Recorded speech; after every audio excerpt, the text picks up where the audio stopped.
This story is different from any story that I've reported in the past 30 years. The reason it's different is because it's my own personal story. In December 2014, I was diagnosed with breast cancer. It came as a huge shock. I was really stunned because there's no history of breast cancer in my immediate family. I felt fine, I'm healthy, I was in no pain, and so I was having trouble really kind of processing this diagnosis. The thing that has helped me to cope is that I've done a lot of research since I got my diagnosis, and I've talked to a lot of other breast cancer survivors, and they have been a wonderful resource. So I was prepared for a very simple surgery and back to work in no time at all. What I didn't expect to hear was that the cancer was so widespread that I would have to have a mastectomy or breast removal. So that's the journey that I'm facing. Tomorrow is my surgery. So as I sit here talking to you, I would be lying if I said that I'm not a little bit nervous, actually a lot nervous. It's going to be a rocky road, and the next 4 to 6 months are going to be tough. It'll be a matter of having 3 surgeries, including the reconstructive surgeries, and many months of preparation and checking to make sure that everything is clear. It's a little daunting to think about the journey that's ahead of me, but I have a wonderful team of doctors. I have incredible support from my husband, my family, my friends, so many people, and I know I'm going to be just fine. After many sleepless nights and considerable anxiety, the day of surgery arrived. So now I'm going to go into survivor mode, like a warrior princess ready to do battle with this disease that is inside of my body. I'm going to draw on my inner strength and the strength of all of those wonderful people who have me in their thoughts and prayers, and I know that I'll get through it, one day at a time, one step at a time. It's been exactly 2 weeks since my surgery, and I'm happy to say that everything went very well. In fact, they sent me home the next day. 3 days after surgery, I got great news. I met with my surgeon, and she shared the results of the pathology report. It indicated that there were no invasive cancer cells found and that the cancer had not spread at all. So it was the very best news that I could have hoped for. It was fantastic. Also, it means no chemotherapy and no radiation, which is a real blessing. So I got the best news I could have possibly gotten. I feel very, very fortunate and very, very lucky. For the past 2 weeks, I've just been spending my time resting and letting my body heal from the surgery and trying to regain some of my stamina by moving around a little bit more and building up my strength. I also have to do daily exercises with my surgical arm where the lymph nodes were removed because it's very sore, and if I don't use it, I could lose some of the movement. So I'm trying to regain my range of motion. It hasn't been an easy process by any means. Some days are tougher than others. There's still a lot of soreness. In all honesty, it's sometimes difficult to look at the surgical site because it reminds me of what I've lost, but it also reminds me of what I have gained because this surgery saved my life. Oh, I'm so glad you could come over and see me today. Me too. I missed you. Everybody misses you. Oh, that's so sweet. I miss them too. I have really been overwhelmed by the amount of support that I've received. There's been such an outpouring of love and care from my family, my coworkers, my friends, my students, other breast cancer survivors, and even total strangers. It's easy for me to have a positive outlook because of all the support and encouragement I've received. It's also easy because I have a great prognosis. I have also joined a local breast cancer support group. These strong women have generously shared their experiences, valuable information, and tips for navigating the world of being a cancer survivor. Like me, many of them felt the anticipation leading up to surgery is one of the most difficult aspects of receiving a breast cancer diagnosis. There's a lot of fear, mostly because of the unknown, not knowing what's going to happen, how I'll feel, how I'll tolerate the pain, and what's going to happen, what the findings will be.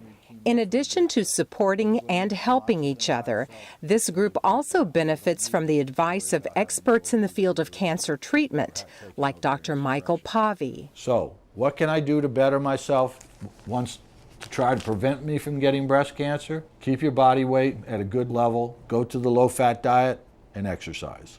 Once I get breast cancer, what can I do to try to prevent it from coming back? Keep your body weight as best you can, exercise, low-fat diet considerations, and follow your instructions from your caregiver, meaning your medical caregiver. My cancer was detected because of an annual visit to my gynecologist and a following mammogram. I didn't feel anything. I was fine. I didn't feel sick at all. So if it hadn't been for that, my cancer would not have been caught. It could have advanced to a much more progressive form of cancer, more invasive form of cancer that was life-threatening. But I have a very happy ending to my story and a very good outcome because I did have that mammogram, and it has saved my life. So if you've been delaying getting a mammogram, I hope you'll watch my story and take it to heart and don't delay any longer, because it could make a huge difference for you as well. Now, over the next few months, I'll be busy preparing for my reconstructive surgery, and I'll update you on my progress. In the meantime, I hope you will encourage all of the women in your life to be sure to schedule a mammogram, because you never know when it could save another life, just like it saved mine.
Come here, baby. Oh, now he's coming. This is the first time they felt like this. I know.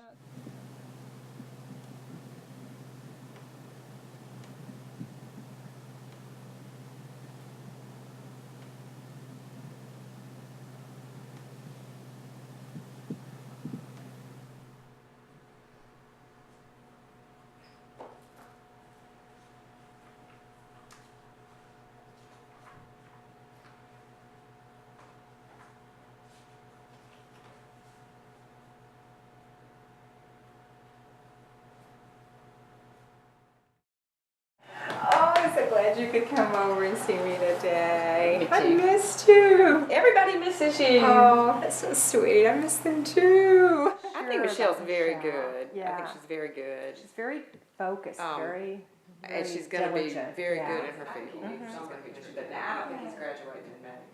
Because he's supposed to be PR track and he has not even taken 310 yet. He didn't take it, just switch tracks or something.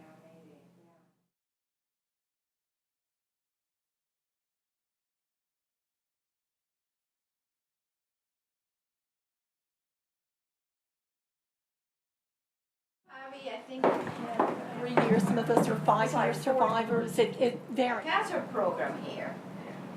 He's the one that opened the first practice, didn't you, Dr. Bobby?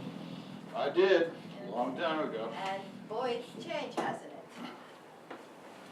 It's a lot different, yeah. Yeah. So. I think it had like 6 or 8 rooms in it or something like that. Remember that?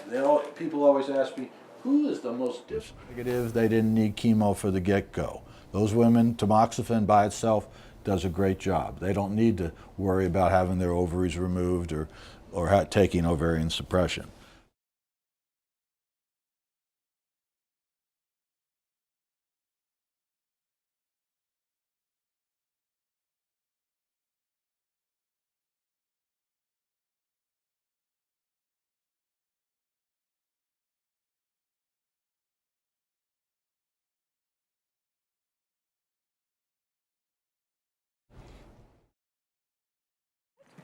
It's very good. Yeah, it's a little bit spicy. Yeah, I definitely want to come back and Yeah, I'd like that. stay a while. I know. I miss not seeing you. We can have a glass of wine while we're not being photographed. Well, I can't do that until I'm off pain medication. That's true. You Yeah, cannot. I would be really loopy. You think I'm loopy?